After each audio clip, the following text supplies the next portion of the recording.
Chapter 1, The Invitation. The letter arrived on a damp October morning, its edges curled from the moisture that clung to the air like an unshakable shadow.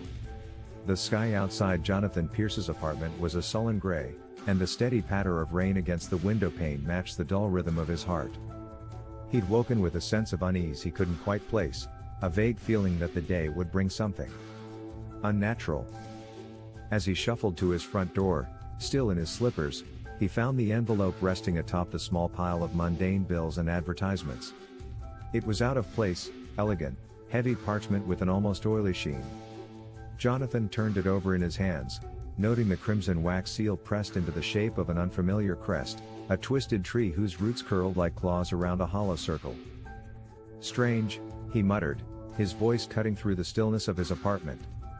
No sender. No return address. Only his name, written in flowing ink that shimmered like fresh blood in the dim morning light filtering through the curtains. Curiosity prickled his skin as he carefully broke the seal. The paper inside was smooth, unnervingly pristine compared to the ancient feel of the envelope. The letter was brief, the handwriting elegant yet rigid, as if written with deliberate precision. "You are cordially invited to Blackwood Manor on the eve of All Hallows. Your presence is requested for matters of utmost importance. Do not be late." Jonathan frowned, reading it again. He had never heard of Blackwood Manor. His parents had died when he was young, and he had no siblings, no close relatives who might summon him to some distant estate. His circle of friends was small and practical, none prone to elaborate pranks or theatrics. Yet, something about the words sent an undeniable chill down his spine, as if unseen eyes were already watching him, waiting for his reply. The air in the room seemed heavier now, thick with expectation. He should have thrown the letter away, dismissed it as a joke. But the weight of it in his hand felt like a silent command. And so, against all rational judgment, he packed a bag, donned his coat, and set off into the deepening fog of the countryside. Chapter 2, The Manor in the Mist. The journey to Blackwood Manor was as unsettling as the letter itself. The train ride took him through towns he didn't recognize, their names faded on weathered signs. The landscape grew wilder, the trees gnarled and twisted, their skeletal branches clawing at the sky. By the time Jonathan disembarked at the last, desolate station, the sun had sunk below the horizon, leaving the world cloaked in twilight and mist. A solitary cab waited for him, its driver a silent, gaunt man who offered no conversation. The road to the manor was a narrow, winding path bordered by dense woods. Fog clung to the ground, swirling around the wheels like spectral fingers. Jonathan pressed his face to the window, trying to pierce the gloom, but the deeper they drove, the more the outside world seemed to dissolve into shadows. When the cab finally halted, Jonathan stepped out into a silence so profound it felt oppressive. Blackwood Manor loomed before him, perched at the edge of a gnarled forest. Its silhouette was jagged against the weeping sky, the crumbling stone facade covered in creeping ivy that seemed to pulse with a life of its own. The windows were dark, vacant sockets staring blindly at the desolation beyond.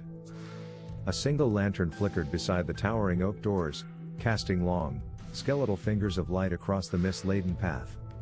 Jonathan hesitated, feeling the weight of the manor's gaze upon him. The air smelled of damp earth, decaying leaves, and something faintly metallic, like rusted iron or old blood. Gathering his courage, he approached the door, his footsteps muffled by the thick carpet of wet leaves. Just as he raised his hand to knock, the doors groaned open of their own accord, revealing a cavernous hallway shrouded in shadow. Inside, candlelight shivered upon walls lined with portraits whose subjects seemed to follow him with their hollow gazes. The faces were pale, eyes sunken and dark, their expressions frozen in grim solemnity. The scent of old books, melted wax, and that same metallic tang filled the air, making Jonathan's stomach twist. He took a hesitant step inside, and the doors slammed shut behind him with a thunderous echo. He spun around, heart pounding, but there was no one there. Then, from the grand staircase at the end of the hall, a voice, distant and whisper thin, called out to him. "Welcome, Jonathan. We've been expecting you." His breath hitched. The voice was neither male nor female, but something in between, ancient and knowing. He saw no one. Yet the voice carried a certainty that made his skin crawl. Chapter 3, The Gathering of Shadows. The voice guided Jonathan through a labyrinth of dimly lit corridors, the air growing colder with each step. The flickering candles cast distorted shadows that danced along the walls, and he couldn't shake the feeling that the portrait's eyes were following him, their painted gazes heavy with silent warnings. At last, he was led into the dining hall, a vast chamber swallowed by gloom. A long table stretched into the shadows, its surface laid with tarnished silverware and goblets brimming with an inky liquid that reflected no light. The walls were adorned with faded tapestries depicting scenes of strange rituals and figures cloaked in fog. Seated at the far end of the table were 5 figures, their faces obscured by deep, hooded robes. They sat unnervingly still, their presence pressing down on Jonathan like an unseen weight. "Sit," one of them rasped, the voice dry and brittle like dead leaves. Jonathan obeyed, his pulse thundering in his ears. The chair beneath him felt unnaturally cold, as if it had been waiting for him for a very long time. A servant, pale, almost waxen, emerged from the shadows, setting a plate before him. The meat upon it was dark, slick with some unholy sauce that glistened under the flickering candlelight. Its aroma was both intoxicating and repulsive, a scent that stirred something primal in his mind, hunger and revulsion intertwined. Jonathan pushed the plate away, his voice trembling as he asked, "Why am I here?" One of the hooded figures leaned forward, revealing a glimpse of a gaunt, unnatural face, skin stretched too tight over bone, eyes like twin voids. "You're the last of the Pierce bloodline. The Watcher in the fog has called for you. And you have answered." Jonathan's mouth ran dry. "The Watcher?" he whispered, his voice barely audible. They did not reply. Instead, the room seemed to tremble as a distant, guttural sound echoed through the manor, a sound that did not belong to this world. It was deep, resonant, and filled with a malice that made Jonathan's blood run cold. The candles flickered violently, and the shadows on the walls began to writhe as if alive. Chapter 4, The Watcher Awakens. The walls groaned as if the manor itself were breathing, its ancient bones creaking under the weight of something stirring within. The shadows thickened, coiling around the candlelight like hungry serpents, swallowing the warmth and leaving only a suffocating darkness. The 5 figures stood as one, their movements unnervingly synchronized. Their robes slipped away, revealing forms that defied nature, limbs too long, joints bending at unnatural angles, eyes lidless and unblinking, mouths gaping with rows of jagged, needle-like teeth. Their skin glistened as though coated in a thin film of oil, and a faint, otherworldly glow pulsed beneath their translucent flesh.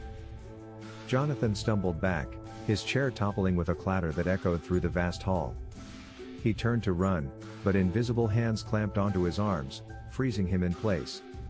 The air grew colder, burning his lungs with every panicked breath.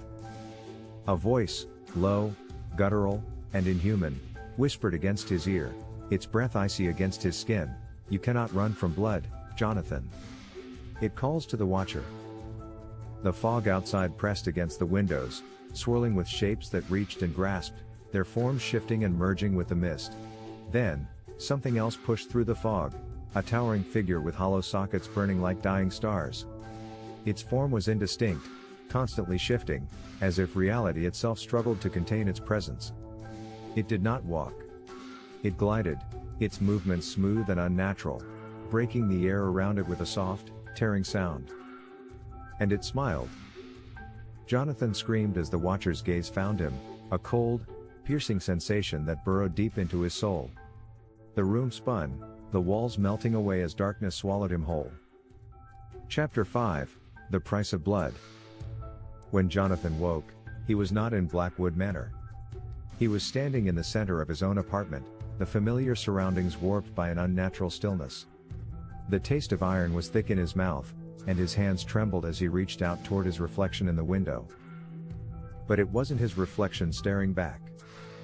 Something watched him from the glass, a tall, shifting shadow with hollow, waiting eyes. Its form flickered at the edges, as if struggling to maintain its shape in the mortal world. Jonathan stepped back, his heart pounding in his chest, But the shadow moved with him, perfectly synchronized. On his desk, the letter still lay where he'd left it. Only now, the ink had changed. The elegant script bled across the page, the words twisting and reforming before his eyes. "You are the watcher now." The shadow in the glass smiled, and Jonathan knew that he would never be alone again.